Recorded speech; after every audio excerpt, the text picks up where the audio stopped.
A memorandum of innovation is signed between Aruba and the company Philips to implement more LED lights on the island. Plus, in today's lifestyle segment, we'll check out a video that doesn't depict the human race on Earth as the greatest creatures. And Aruba's streetcar wins a prestigious engineering award. 15 on 15 starts right now. Hi everyone, thanks for watching. I'm Yenta Liu. A memorandum of innovation has been signed between Aruba and the company Philips. The purpose of the MOI is to place LED lights on all buildings and streets on the island. Prime Minister Mike Amon, together with Minister de Meza, signed a memorandum of innovation with representatives of Philips. The idea to have a partnership for more LED lights to be installed has been in the works for a while. With this step forward, it is becoming reality. We've been working on this project quite some time, but now we're going into the execution of bettering our illumination in the public areas, in the public buildings. As you would know, we have a very ambitious target for the year 2020, so that Aruba would be 100% on alternative energy, a fossil fuel-free economy. Minister de Meza reveals the success so far with green energy and what to be expected within a few years' time. We already managed to lower between 2008 to 2013, right now as we speak, our CO2 emissions by 50%. And we foresee in the next 2 to 3 years that we'll be at least around 70% lower in the CO2 emission as it was before. Speaking of being green, a science fair put together by EPI students put their best innovation foot forward to make something that could benefit the environment, nature, or their homes. The students got pretty creative. Check it out. It was a big day for EPI students on Thursday. A project they have been working on for a few weeks was put on display to be graded. Some students chose to build a cart that drives from point A to point B. Others went a bit more simple with batteries and electric wires, like this one. Many students opted to create greenhouses to showcase their knowledge on being environmentally friendly. Many greenhouses were the stars of the show. Some projects looked more amateur than others. There were a few students who put a lot of time and effort into creating their masterpiece. This one, for example, could be mistaken as a professionally done model. One of the main themes of the science fair was technology. A smart room was made, and inside students showed how your smartphone can control many parts of your house, from the air conditioning to the fan and even TV. Moving forward in other local news, the addition of superfood on Sasaki makes a trip to the grocery store much more convenient for tourists and timeshare owners who are staying in La Cabana and Tropicana. Just one highway separates them from a quick trip to the store, but it seems as though everyone is looking for the fastest way to get there and not the safest. All day long, there is a continuous flow of tourists walking to and from Superfood on Sasaki.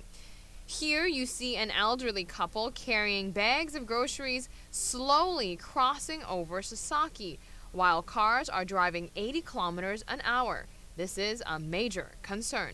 The issue is that they're hopping the fences and they're not making their way to the designated crosswalks, and they're cutting across the busy highway. Typically they're going during the busiest times of the day, rush hour traffic, when people are heading to or from work.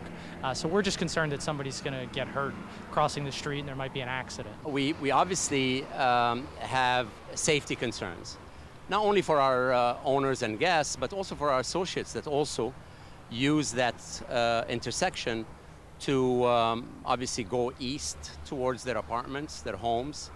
And so we want to just bring that to the attention of the authorities that are responsible to add signage or control that traffic situation. Be sure to tune in on Monday night where we have the full story on this. We discuss with the general managers of both properties what are the possible solutions to this dangerous situation. Both the general managers say Superfood has been a great addition to the neighborhood, but something has to be done before an accident happens. 15 on 15 and Noticia Anoche will both have the full story on Monday night. And on that note, we will be right back. Stay with us.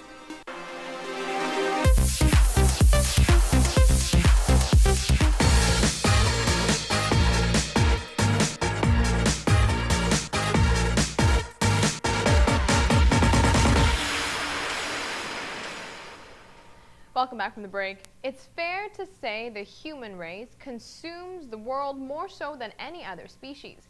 An animated video depicts this fact and puts things into perspective for us. Take a look.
Let's take a break. Here's what's coming up next.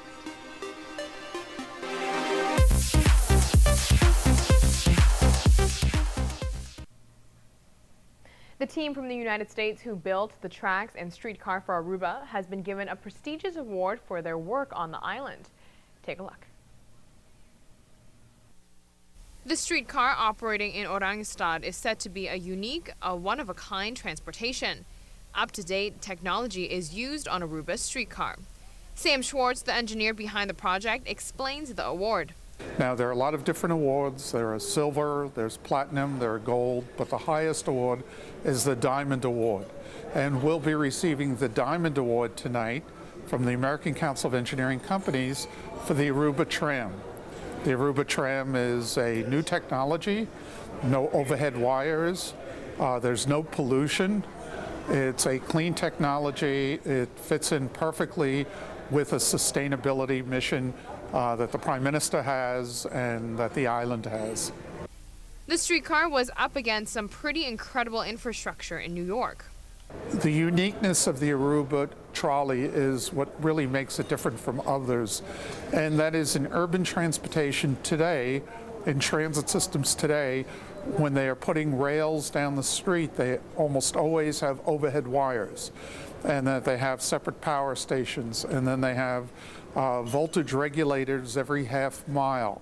So while it's a good, clean form of transportation, it's really a form of transportation that's difficult to install and very expensive to install, and really wouldn't fit the island of Aruba.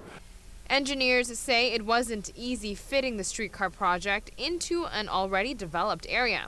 The streetcar system that we're installing in Aruba is the world's first hydrogen-powered streetcar system running on tracks in the city streets. The latest method and technology is used on Aruba's streetcars.